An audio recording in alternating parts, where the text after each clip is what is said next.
سارے جہاں سے اچھا پاکستان ہمارا، ہم بلبلے ہیں اس کی یہ گلستان ہمارا۔ غربت میں ہوں اگر ہم رہتا ہے دل وطن میں، سمجھو وہی ہمیں بھی دل ہو جہاں ہمارا۔ سامعین محترم، جس جگہ انسان رہتا ہے اس جگہ سے محبت، اس وطن سے محبت عین فطرت ہے، اور یہ جذبہ صرف انسانوں میں نہیں بلکہ حیوانوں کے اندر بھی موجود ہوتا ہے، اور اسلام نے بھی اس جذبے کی قدر کی ہے، اس کو باقی رکھا ہے۔ اللہ کی ذات کی خاطر اسلام کے لیے جو لوگ اپنے گھر بار کو چھوڑتے ہیں انہیں مہاجرین قرار دیا اور ان کی حوصلہ افزائی فرمائی، اور اللہ تعالیٰ نے ان کو سچے لوگ قرار دیا۔ یہی سچے لوگ ہیں جو دین کی خاطر اپنے گھر بار کو، اپنے علاقے کو چھوڑ کر اللہ کے راستے میں ہجرت کر کے دوسری جگہ پہ جاتے ہیں۔ رسول اللہ صلی اللہ علیہ وسلم نے جب مکہ المکرمہ سے ہجرت کی، غار میں ٹھہرے، غار سے نکلے، جحفہ کے مقام پر پہنچتے ہیں، مکہ کو یاد کر رہے ہیں۔ مکہ تو بڑی پاکیزہ بستی ہے، مکہ سے محبت کو یاد کر رہے ہیں، تجھ سے بڑی محبت تھی، اگر یہ میری قوم مجھے اس بستی سے، مکہ تجھ سے نہ نکالتی، میں تجھ سے کبھی نہ جاتا، تجھے چھوڑ کر نہ جاتا۔ اللہ رب العزت نے نبی علیہ السلام کی اس پریشانی کو دیکھ کر قرآن کا نزول فرمایا، ان الذی فرض علیک القرآن لرادک الی معاد۔ اے نبی، جس ذات نے آپ پر قرآن کو فرض کیا ہے آپ کو دوبارہ اس ٹھکانے کی طرف، اس جگہ کی طرف لوٹا دے گا۔ مدینہ کے اندر ہجرت کر کے آتے ہیں، صحابہ کرام مکہ کو یاد کرتے ہیں، پریشان ہیں، بیمار ہو گئے۔ حضرت بلال رضی اللہ تعالیٰ عنہ مکہ کو یاد کر رہے ہیں، اس کی وادیوں کو یاد کر رہے ہیں، اس کے چشموں کو یاد کر رہے ہیں، اس کی گھاس پھوس کو یاد کر رہے ہیں۔ نبی علیہ السلام تک یہ بات پہنچتی ہے، نبی علیہ السلام اللہ سے دعا کرتے ہیں، اللہم حبب الینا المدینہ کحبنا مکہ او اشد۔ اے اللہ، مدینہ کو ہمیں اس طرح محبوب بنا دے جس طرح ہم مکہ سے محبت کرتے تھے، بلکہ اس سے بھی زیادہ مدینہ کی محبت ہمارے دلوں میں ڈال دے۔ پھر اللہ تعالیٰ نے اتنی محبت ڈالی، اتنا مدینہ کے لیے پیار ڈالا کہ نبی کریم صلی اللہ علیہ وسلم جب کہیں سفر پر نکلتے اور واپسی مدینہ کے قریب پہنچتے، حرک دابہ لحب المدینہ، مدینہ سے محبت کی وجہ سے اپنی سواری کو دوڑاتے، اسے تیز کر لیتے۔ نبی کریم صلی اللہ علیہ وسلم مدینہ میں آئے، مدینہ میں بخار کی وبا پھیلی، بیماری ہے، اللہ سے دعا کر رہے ہیں، اے اللہ اس بیماری کو جحفہ کی طرف منتقل کر دے، اللہ ہمارے پھلوں کے اندر برکت ڈال دے، اللہ ہماری معیشت میں برکت ڈال دے، اس کے روپے پیسے میں، اس کی ہر چیز میں برکت ڈال دے۔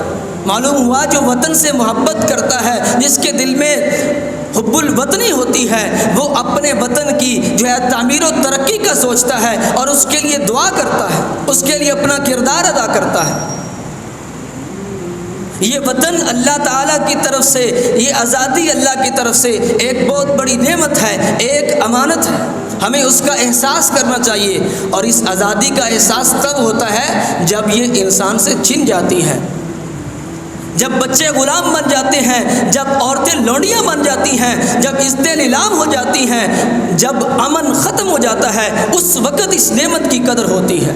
جیسا کہ بنی اسرائیل کے ایک گروہ سے جب یہ نعمت چھنتی ہے، وہ اللہ سے دعا کر رہے ہیں، وہ لڑنے کے لیے تیار ہو گئے، لڑیں گے، مریں گے، ہمیں وطن سے نکالا گیا ہے، ہم سے آزادی کی نعمت کو چھین لیا گیا ہے۔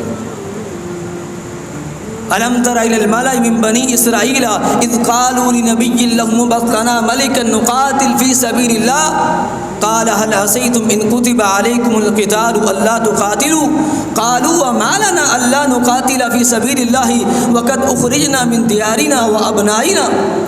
ہمیں اپنے گھروں سے نکال دیا گیا، ہمیں اپنے بیوی بچوں سے دور کر دیا گیا، ہم کیوں نہیں لڑیں گے؟ ہم لڑیں گے۔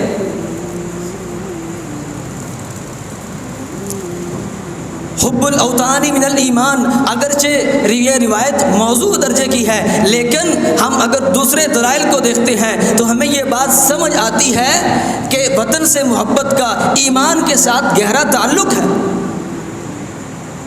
جس کے دل میں دین کی محبت ہوتی ہے، ایمان کی لگن ہوتی ہے، جس کے دل میں ایمان ہوتا ہے، وہ وطن سے محبت کرتا ہے، وہ وطن کا دفاع کرتا ہے، اس کی ہر چیز کی حفاظت کرتا ہے۔ اگر اسے کوئی عہدہ دیا جائے تو اس کو امانت سمجھتا ہے اور اس کے ذریعے اپنی قوم کی، وطن کی خدمت کرتا ہے۔ اور ہر طرح کے لڑائی جھگڑے سے، فتنے فساد سے، علاقائی تعصب سے، لسانی تعصب سے، فکری، مذہبی، ان ساری چیزوں سے بالا تر ہو کر وہ اپنے وطن کے مفاد کو سامنے رکھتا ہے اور اس کے لیے کام کرتا ہے۔ وہ وطن کی حفاظت کرنے والے جو ادارے ہیں ان کے ساتھ محبت کرتا ہے، ان کا دفاع کرتا ہے۔ یہ پاکستان اللہ تعالیٰ کی بہت بڑی نعمت ہے ہمارے لیے جو اللہ نے دی ہے۔ اس وطن عزیز کی بنیاد لا الہ الا اللہ پر ہے۔ اس کی بنیاد میں لاکھوں شہداء کا خون شامل ہے۔ اگرچہ موجودہ حالات سازگار نہیں ہیں، مایوس کن ہے، لیکن اس وطن کا مستقبل روشن ہے۔ یہ امت کے لیے ایک امید کی کرن ہے۔ اس نے بڑا انشاءاللہ کردار ادا کرنا ہے۔ تو اس وطن کی جو جغرافیائی حدود ہیں اس کی حفاظت بھی ہمارے ذمہ ہے، اس کی نظریاتی حدود کی حفاظت بھی ہمارے ذمہ ہے۔ ہم نے ہر طرح کی اس کی حفاظت کرنی ہے، اس کا دفاع کرنا ہے۔ اس کے لیے اپنے آپ کو ہم وقت تیار رکھنا ہے، اپنے آپ کو پیش کرنا ہے، اپنا کردار ادا کرنا ہے۔ یہ شعر کہہ کے اجازت چاہوں گا۔